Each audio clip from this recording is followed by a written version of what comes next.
Hi everybody, Dan Illman, Matt Bernier. It's opening day at Keeneland in the DRF Bets Race of the Day for Friday, April the 6th is the Grade 3 Transylvania Stakes for 3-year-olds. Weather permitting on turf. Our coverage is presented by DRF Bets. If you sign up right now, $150 bonus at drf.com/join. All you have to do is type in the promo code TV150. Let's take a look at this field of 3-year-olds. Again, we're hoping the weather holds off. The weather not looking good, Matt, and if Analyze It doesn't get his firm turf, he's scratching, and if it's getting washed off, he's scratching.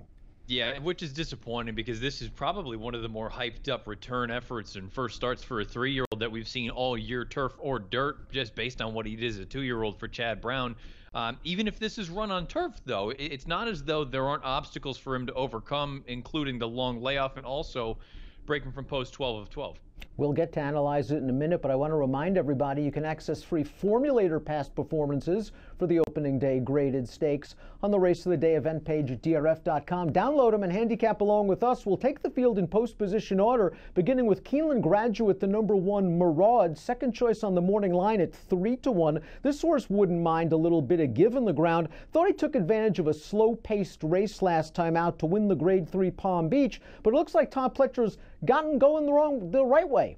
Yeah, I got to be honest, this is a horse as a 2-year-old. I didn't love him, but I feel like he continues to take steps forward. You're right about the slow pace in that Palm Beach, but it is worth noting that Palm Beach has come back to be productive. Therapist, the third-place finisher, next out winner last weekend with a 91 Buyer. Speed Franco with a 90. So he's been keeping good form, and I like the versatility that he has. He can be a little bit more forward if the pace is rated, and you know what? If they go an honest clip early on, he can be 3 or 4 off of it and still come with a run. The number 2 Tigers Rule ran bluegrass-bound Flame away to a nose in the Grade 3 Bourbon, and off the turf race at Keeneland 2 starts back. He's probably a better horse on the turf, and I liked his comeback effort. A little bit slow from a Buyer standpoint, but it was over a good turf course in a race with no pace. The runner-up, though, I think is only 1 for 7, came back to Buyer 73 when second again. That was my biggest concern, that field, it was a fine enough return effort. I don't have any knocks about the race itself from his standpoint, but the overall quality of the field, he's going to be facing leaps and bounds better here on Friday. The number 3 Tap Daddy disappointed in the Black Gold Stakes at the Fairgrounds last time out as the 3-2 betting favorite. But if it rains and this race stays on the turf, you've got to upgrade Tap Daddy. He is 2 for 2 lifetime on yielding turf courses, and he goes out for the great Asmussen. Yeah, and you know what? Also, if this is taken off the turf and run on the main track, you got to look at him as a contender because you go back to the Bourbon last year over a sloppy sealed track. He was only beaten by a head, finishing 3rd in there. Asmussen, past 5 years, turf route races, graded stakes. He's only 1 for 16. It seems like he does his best work with dirt runners. I've always kind of liked this horse. I think there's something here, but I agree with you. That Black Gold, the return effort, left a little bit to be desired. Let's throw up the Timeform U.S. pace projector for Friday's Grade 3 Transylvania. The red bar indicates that the pace should be fast. We do see the 12, the big favorite, Analyze It, expected to set the pace, but the 4 Dragon Drew should not be too far behind, and Dragon Drew upset Tap Daddy to win the Black Gold to the tune of a $44 mutual last time out. This horse showed the ability to sit and pounce. I think a very valuable asset that he has in his hip pocket now. My only problem is I just didn't love the Black Gold as a whole. Yeah, I agree with you. The runner-up, he came back in his next start and earned a 67 Buyer, so the form of that race is a little bit suspect at best right now. He continues to take steps forward. I can't really knock him from that standpoint, and he hasn't done a heck of a lot wrong on the racetrack, but at the same time, he's just another one that, I just kind of want him to prove to me that he actually fits with these. The 5 Admiralty Pier is one of those mid-pack closing runners that would benefit from a fast pace. This is a horse that was graded stakes place on turf before Lasix and blinkers before Lasix was added to the equation, and he's really woken up with Lasix. A win last time out in the display going 2 turns at Woodbine. I thought he took advantage of a fast pace that day, and that display hasn't come back very strong thus far. No, it hasn't. There haven't been a ton of runners coming out of it, but boy, the 3rd place finisher came back next out with a 28, and I know it was on dirt, but also you had the 4th place finisher came back with a 49 on synthetic. So far, that has not come back to be a good race. If you believe those figs that he earned as a 2-year-old and project that natural sort of move forward from 2 to 3, if you think he's going to run a high 80 or a low 90, then it makes sense, but I'm not sure that he's going to. Keeneland grad Determinant, the number 6, 12-1 on the morning line. line, has a lovely pedigree. He's by Tappet out of the classy Indescribable. He handled a mile and an eighth last time out at Gulfstream Park. The buyers are going forward for trainer Mark Casse, who actually cross-entered this horse in the Bluegrass. He's on the also eligible list there. I think he rates a sleeper's chance at a price if he runs on Friday. Agreed. I like him in here. I think this is an interesting run of the maiden score. I think it was better than it looks on paper. He was very wide throughout, and I think he's still very green. You notice when he made the front, he started kind of looking around, may have pulled himself up a little bit, was still well clear of the rest of the field. Casse also does pretty well with maiden winners last out in graded stakes races. I don't really have anything to knock about this horse. He should be a middling price, and I think he has a chance. Funny Duck, the number 7, boasts a versatile running style. I think he'll be in tracking or stalking range under Brian Hernandez Jr. early. He has really improved since Rusty Arnold added blinkers to the equation. A winner last time out, although he set off a nice easy pace. They'll be going faster on Friday. Yeah, he's going to be facing better horses in a different sort of complexion to this entire race. The third place finisher that day next out with a 75 buyer, and the fourth place finisher was next out winner with a 77. So I mean, he's been keeping decent company, but he's going to need to run much better. Captivating Moon is the number 8, and this horse overcame a slow pace in his seasonal debut at Tampa Bay, coming from last with a big wide move on the turn to take the lead, and then I thought he was very game to win. Last time out in the Columbia, kind of an interesting race where you had that odds-on favorite Gadoo go out there, set a very fast pace. He kept right on going. Captivating Moon, on the other hand, was taken to the back of the pack, and he came with a strong run. Was he aided by the pace, or did you think that was just he was just beaten by a better horse?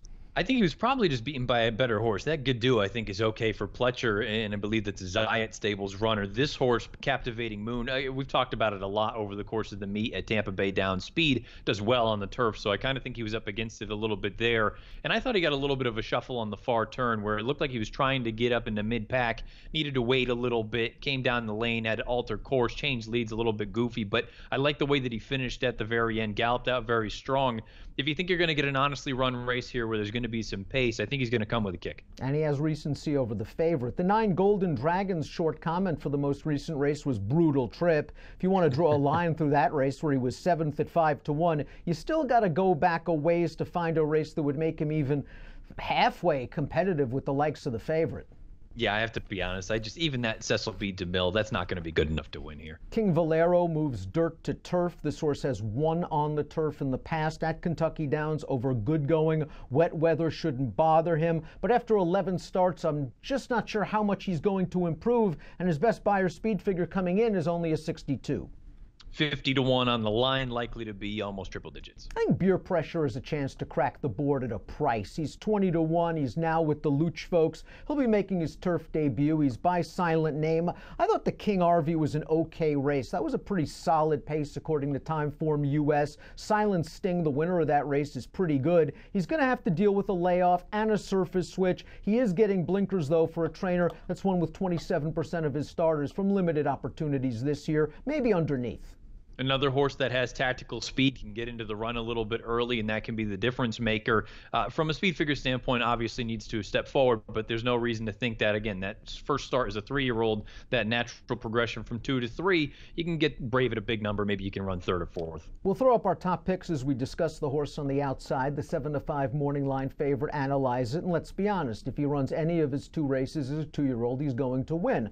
Both of his speed figures, 90, 93, better than anything else the field has ever produced. And it's kind of scary if you think that he will show improvement now that he's had a winter to mature. It's also possible that Chad is just bringing him back. He won't have him at 100%. The outside post is a bit of a concern, and this is a horse that does like to be forwardly placed. If they try to throw some heat at him early, it'll be interesting to see how he reacts.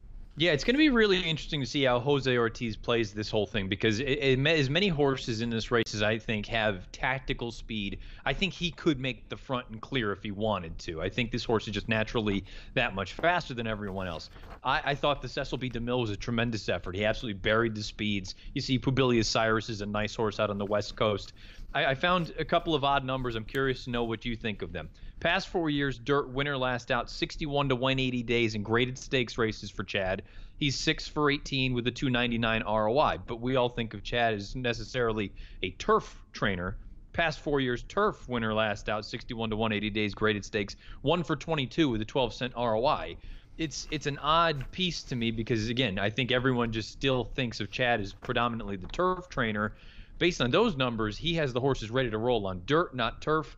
It's just enough for me to look at it and say at 3 to 5, I'll try to beat him. Fair enough. And again, it makes the point perhaps that Chad is looking for richer pastures down the road with Analyze It, who many analysts, us included, believed one of the better 3-year-olds quality-wise on any surface, any 2-year-olds that we saw last year in 2017. I think he gets through this.